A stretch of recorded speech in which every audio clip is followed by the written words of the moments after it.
নমস্কার, বাংলা জ্ঞান অ্যাপ চ্যানেলে আপনাদের সকলকে স্বাগত জানাই। ভারত চীন সম্পর্ক কি আবার উত্তেজনাময় পরিবেশের মধ্যে দিয়ে যাচ্ছে? কারণ বর্তমান সময়ে অরুণাচল প্রদেশ যে সীমান্ত আছে, সেই সীমান্তে ভারত এবং চীনের সেনা মুখোমুখি পরিস্থিতিতে দাঁড়িয়ে আছে। আর এই দুই পক্ষ একে অপরকে বলছে, ভাই তোরা পিছিয়ে যা, পিছিয়ে যা। আর এই ঘটনার পর থেকে কিন্তু ভারত সরকার একটা গুরুত্বপূর্ণ বার্তা চারিদিকে ঘুরে বেড়াচ্ছে, কারণ ভারত সরকার কিন্তু পরিষ্কারভাবে স্পষ্ট ভাষা চীনকে গুরুত্বপূর্ণ বার্তা দিয়ে দিয়েছে। কারণ ভারত স্পষ্টভাবে জানিয়ে দিয়েছে, ভারত চীন যে সম্পর্ক দিয়ে, যে দ্বিপাক্ষিক সম্পর্ক, ভবিষ্যতে অনেকটাই নির্ভর করবে ভারত চীন সীমান্তে পরিবেশের ওপর। পরিষ্কারভাবে জানিয়ে দিয়েছে, অর্থাৎ বর্ডার এলাকা শান্ত থাকলে সম্পর্ক উন্নত হবে, বর্ডার এলাকায় উত্তেজনা বাড়লে সম্পর্ক আরও খারাপ হবে। তাই আজকের এই সেশনে আমরা আলোচনা করব যে অরুণাচল প্রদেশকে নিয়ে এত যে গন্ডগোল, সে অরুণাচল প্রদেশে আসল কি ঘটনা ঘটেছে, কোথায় ঘটনাটা ঘটেছে, কেন অরুণাচল প্রদেশকে ঘিরে ভারত চীনের এতদিনে একটা উত্তেজনা চলছে, আর এই মতো অবস্থায় ভারতের অবস্থান কি, সেটাও আমরা কিন্তু আপনাদের জানাবো। দেখুন, সবার প্রথমে আমি আর্টিকেলটা দেখি। দেখুন আর্টিকেলে কি বলা আছে, ইনএলিনেবল, ঠিক আছে, integral part of India minister of external affairs hit back at China over naming place in Arunachal Pradesh. আর্টিকেলটা কি বলছে আমি ক্লিয়ার জানিয়ে দিচ্ছি আপনাদের। সবার প্রথমে জানা যায় ঘটনাটা কোথায় ঘটেছে। ঘটনাটা ঘটেছে, দেখুন অরুণাচল প্রদেশে একটা জায়গা আছে যার নাম হচ্ছে সুবান সিরি। ম্যাপ যদি খেয়াল করেন দেখবেন এটা হচ্ছে অরুণাচল প্রদেশের ম্যাপ। অরুণাচল প্রদেশের ম্যাপ, এখানে একটা জায়গা আছে সুবানসিরি। এই যে সুবানসিরি দেখতে পাচ্ছেন, আর এই সুবানসিরি এলাকায় একটা জায়গা আছে এর আন্ডারে, তার মানে তাকসিং, এইটা হচ্ছে তাকসিং, ঠিক আছে। এইখানে ঘটনাটা ঘটেছে। কি ঘটেছে, যে জুলাই মাসের শেষের দিকে এখানে হয়েছে যে ভারত এবং চীনে সেনাবাহিনী টহলদারি করছে এবং মুখোমুখি হয়ে যায়, যে দেখছে ভাই আমাদের এলাকায় ওরা ঢুকেছে কেন, মুখোমুখি হয়ে যায়। সীমান্তে এইরকম পরিবেশ তৈরি হলে দুই পক্ষই নিজস্ব একটা প্রোটোকল মেনটেন করেই চলেছে, যে প্রোটোকলটা বলা হয় নাম হয় ব্যানার প্রোটোকল। সে ব্যানার প্রোটোকল দুই পক্ষই মেনে চলেছে। এখান থেকে প্রশ্ন হয়, এর মাধ্যমে এক পক্ষ অন্য পক্ষকে জানায় যে এটা আমাদের রাজ্য, তোমরা এখান থেকে ফিরে যাও, তোমরা ফিরে যাও। প্রাথমিকভাবে চীনের সেনারা পিছিয়ে গেছে বলে রিপোর্টে দাবি করা হয়েছে। এরপর কি হয়েছে, পরবর্তীকালে অগস্ট মাসে প্রথম দিকে আবার এই এলাকায় উত্তেজনা তৈরি হয়ে গেছে। কিরকম উত্তেজনা, এখানে দেখা যাচ্ছে যে দু তিনটে অস্থায়ী তাঁবু এখানে সেট আপ করা হয়েছে।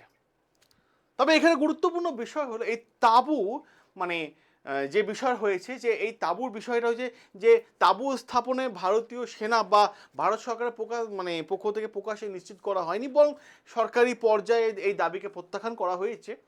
যদিও এই বিষয়টা আপাতত রিপোর্টে আসেনি, তবে সরকারি তথ্য হিসেবে নিশ্চিত করা বলা যেতে পারে না। কিন্তু প্রশ্ন হচ্ছে ভারত সরকার এখানে পরিষ্কারভাবে বড় বার্তা দিয়ে দিয়েছে।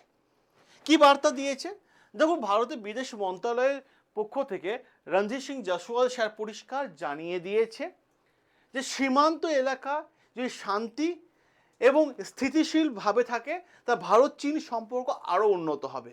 অর্থাৎ এই কথাটা বলার অর্থ কি, এই কথাটার অর্থ হচ্ছে এইটাই যে সীমান্ত ভারত চীন বর্ডার এলাকা যদি শান্ত থাকে, তাহলে ভারত চীন সম্পর্কও কিন্তু উন্নত হবে।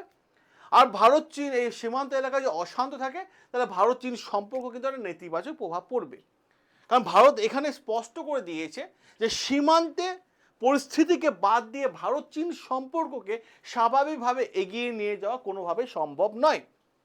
আর এটি শুধু অরুণাচল প্রদেশকে কেন্দ্র করে যে সাধারণ ঘটনা বক্তব্য এমনটা নয়, কারণ এর পেছনে রয়েছে 2020 সালে গালওয়ান সংঘর্ষ, যেখানে ভারত চীন সম্পর্ক কিছুটা হলেও পরবর্তীতে বাস্তবায়িত ঘটনা দেখা যাচ্ছে। 2020 সালে কি হয়েছিল, বা 2020 সালে পর কেন ভারত চীন সম্পর্ক ব্যাপারটা আসছে। দেখুন 2020 সালে লাদাখের একটা, আমি আপনাদের স্টোরি বলি, দেখুন ঘটনাটা কি ঘটেছিল। 2020 সালে লাদাখে ওই অ্যারাউন্ড জুলাই মাসে, সম্ভবত জুলাই কি জুন মাসে, হ্যাঁ জুন মাসেই হবে, জুন মাসে লাদাখে গালওয়ান এলাকায় ভারত চীন সেনাদের মধ্যে সংঘর্ষ হয়েছিল। এবং সেখানে দেখা যাচ্ছে কি, তার কয়েক দশক আগে যদি আমরা ব্যাপারটা দেখি, ভারত চীন সম্পর্কে একটা সামরিক সংকটে পরিণত হয়েছিল। গালওয়ানের পাশাপাশি, গালওয়ানে যে ঘটনা ঘটেছে তার পাশাপাশি আর একটা ঘটনা দেখা যায় পাংশাংশো গোগরাহট এই এলাকাতেও কিন্তু সীমান্ত নিয়ে কিন্তু উত্তেজনা চীনের সঙ্গে দেখা যায়। এর আগে চীনের সাথে সম্পর্ক কেমন ছিল? মূলত ভারতের সম্পর্ক ছিল একে অপরের সাথে ইকোনমিক্স প্রতিযোগিতা, একে অপরের সাথে সহযোগিতা, একে অপরের সাথে ট্রেড বা ব্যবসা বাণিজ্য আর কূটনীতি, এরকম সম্পর্ক ছিল। এই চারটি বিষয়ের উপর জোর দেওয়া হতো। কিন্তু 2020 সালের পর পরিস্থিতি এমন একটা জায়গা বদলে যায় যেখানে একে অপরের সাথে কৌশলগত প্রতিযোগিতা, একে অপরের সাথে সীমান্তে সামরিক উত্তেজনা, কূটনৈতিক আলোচনা, বাণিজ্য নির্ভরতা, আঞ্চলিক অঞ্চলে প্রভাবে বিস্তারের প্রতিযোগিতা, এই সম্পর্ক দেখা যায়। আর সেই কারণে অরুণাচল প্রদেশের সীমান্ত ঘটনাগুলোকে বৃহত্তর ঘটনা ভারত এবং চীন সম্পর্কে একটা বড় প্রেক্ষাপট কিন্তু দেখা যাচ্ছে। এবার প্রশ্ন হচ্ছে অরুণাচল প্রদেশ এত গুরুত্বপূর্ণ কেন? দেখুন, এর একটা ইতিহাস আছে। এই ইতিহাস দেখতে গেলে আপনাকে এই ম্যাপটা দেখতে হবে। এই ম্যাপটা দেখলে আপনার কাছে বিষয়টা ক্লিয়ার হয়ে যাবে। এই ম্যাপটা অনেক কিছু জিনিস আপনাকে বুঝিয়ে দেবে। কি ব্যাপার? অরুণাচল প্রদেশে ভারত চীন সীমান্তে বিরোধে একটা অন্যতম অংশ। আর এই অবস্থানে একেবারেই পরিষ্কার যে অরুণাচল প্রদেশ ভাই আমাদের জায়গা, আমাদের জায়গাতে আমরা রাখবই।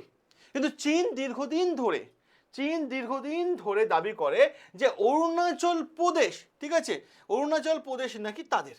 দীর্ঘদিন ধরে চীন দাবি করে আসছে। এই জায়গাটা আবার চীন নামও দিয়েছে, জাংনান কিংবা দক্ষিণ তিব্বত, এই নামও দেওয়া হয়েছে। অবশ্য চীনের দাবি ভারত সরকার তো রিজেক্ট করেই দিয়েছে, এটা আমাদের এলাকা ভাই, আমাদের এলাকা, আমাদের জিনিস। ওরা ভাই ভুল করে এসে দাবি করবে, তা কি করে হবে ভাই? যখন যা খুশি দাবি করে দিলে কি হয়? এবার প্রশ্ন হচ্ছে এখানে গুরুত্বপূর্ণ জায়গা, কারণ অরুণাচল প্রদেশের মধ্যে একটা জায়গা আছে তাওয়াং। এই জায়গাটা ভীষণ গুরুত্বপূর্ণ, কারণ এখানে একটা তাওয়াং মঠ আছে, বৌদ্ধ ধর্মে যে মঠ হয় সে মঠ আছে, যেটা আছে তিব্বতের বাইরে। এবং তিব্বতী বৌদ্ধ মঠকে কেন্দ্র করে তাওয়াং মঠটা বিশেষ কিন্তু গুরুত্বপূর্ণ রয়েছে। দেখুন এখানে যে খেয়াল করেন না আপনারা, এটা হচ্ছে পুরো তিব্বত এলাকা, ঠিক আছে, এরকম জায়গা করে মঠটা আছে, মঠটা এরকম জায়গা করে আছে। সুতরাং অরুণাচল প্রদেশ ভারতের জন্য গুরুত্বপূর্ণ, কারণ এটা ভাই ভারতের উত্তর পূর্ব সীমান্ত এলাকা এবং ভারতের সম্পদ, এটা ভারতের এলাকা, ভারতের কাছে গুরুত্বপূর্ণ ভাই জায়গা। তো চীন কোনোভাবেই সেটা বোঝার চেষ্টা করছে না। এবার প্রশ্ন হচ্ছে এই যে তাকসিং এলাকাটা রয়েছে, এই তাকসিং এলাকায় একটা গুরুত্বপূর্ণ জায়গা, সীমান্তবর্তী এলাকায় ভূগোল কিন্তু অত্যন্ত কঠিন। কারণটা কেন বলছি, এই তাকসিং এলাকা যদি আপনারা একটু দেখেন খুব ভালো হবে, তো এই এলাকাটা হচ্ছে পাহাড়ি এলাকা। ভৌগোলিক অবস্থা খুব কঠিন, কারণ পাহাড়ি এলাকা, জনসংখ্যা তুলনামূলকভাবে কম, যোগাযোগ ব্যবস্থা খুব কঠিন, অবকাঠামো ইনফ্রাস্ট্রাকচার একটা বড় চ্যালেঞ্জিং মুখোমুখি, সেনা এবং সরঞ্জাম পৌঁছাতে দেরি হবে। তাই এই ধরনের সার্ভিলেন্স বা লজিস্টিক বা নিয়মিত টহলদারি অত্যন্ত গুরুত্বপূর্ণ। আর এরই পাশাপাশি ভারত চীন সম্পর্ক নিজেদের মধ্যে উপস্থিতি বজায় রাখতে নিয়মিতভাবে এই এলাকায় নজরদারি চালাচ্ছে। এবার প্রশ্ন হচ্ছে এই জায়গায় গত কয়েক দশক ধরে ভারতের সীমান্তে বড় কৌশল এবং পরিবর্তন এসেছে। আগে সীমান্ত এলাকায় ইনফ্রাস্ট্রাকচার তৈরি না করার ধারণা ছিল, বর্তমানে দেখবেন, কারণ আশঙ্কা কী ছিল যে যদি শত্রুপক্ষ এগিয়ে আসে, যদি রাস্তা উন্নত বা যোগাযোগ ব্যবস্থা তাদের কাছে কোনো সমস্যা তৈরি করে। কিন্তু বর্তমানে এই প্ল্যান চেঞ্জ হয়েছে।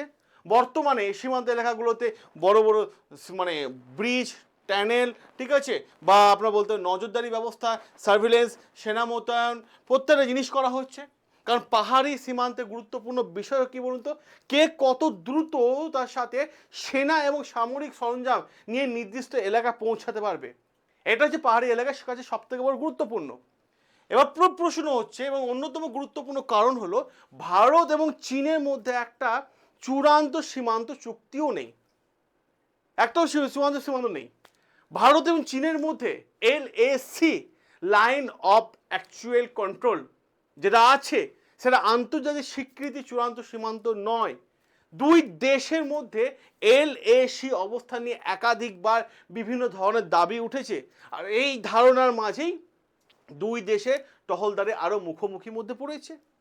অপরদিকে যদি আপনারা দেখেন আরও একটা গুরুত্বপূর্ণ জায়গা এবং আরও একটা ইম্পর্টেন্ট জায়গা যদি আমরা এগিয়ে যাই, যে এইরকম পরিস্থিতিতে যেখানে একটা বড় সিচুয়েশন তৈরি হয়েছে, ব্রিক্স মিটিং গত আগামী মাসে 11 এবং 12 মানে সেপ্টেম্বর ভারতে হতে চলেছে ব্রিক্স মিটিং। সেখানে আসতে চলেছে কারা? চায়নার প্রেসিডেন্ট আসতে চলেছে এবং খবর আসছে শি জিনপিং আগামী মাসে নিউ দিল্লিতে এই সম্মেলনে যোগ দিতে আসতে পারেন। আর পরিস্থিতিতে ভারতের সামনে বড় কূটনৈতিক চ্যালেঞ্জ রয়েছে। একদিকে সীমান্তে চীনের সঙ্গে উত্তেজনা মানে অবস্থান শক্ত রাখতে হবে, অপরদিকে কূটনৈতিক আলোচনা কিন্তু টেবিলে বসে চালিয়ে যেতে হবে। অর্থাৎ একই সঙ্গে কঠোর অবস্থান ও কূটনৈতিক যোগাযোগ দুটোই বজায় রাখতে চলেছে। এবার প্রশ্ন এখানে যে অরুণাচল প্রদেশ যে এলাকাটা, এই এলাকায় একটা বিচ্ছিন্ন ঘটনা হিসাবে নয়, এটা ভাই ভারতের জায়গা এবং ভারত চীন সীমান্তে দীর্ঘদিনের সমস্যা এলএসি নিয়ে কিন্তু বিভিন্ন ধারণা বা অরুণাচল প্রদেশ নিয়ে চীনের দাবি বা 2020 সালে বদলে যাওয়া যে দ্বিপাক্ষিক সম্পর্ক সব কিছুই কিন্তু যুক্ত। আগামী দিনে এই সীমান্ত শান্তি বজায় থাকে নাকি নতুন উত্তেজনা তৈরি হয় তার ওপর নির্ভর করে রয়েছে ভারত চীন পরবর্তী সম্পর্কের একটা অধ্যায়। এবং আপনাদের কি মনে হয়, আপনাদের রায়, আপনাদের মতামত অতি অবশ্যই কমেন্ট বক্সে তুলে ধরুন। দেখা হবে আপনাদের সাথে নতুন আরও একটা গুরুত্বপূর্ণ আপডেট নিয়ে।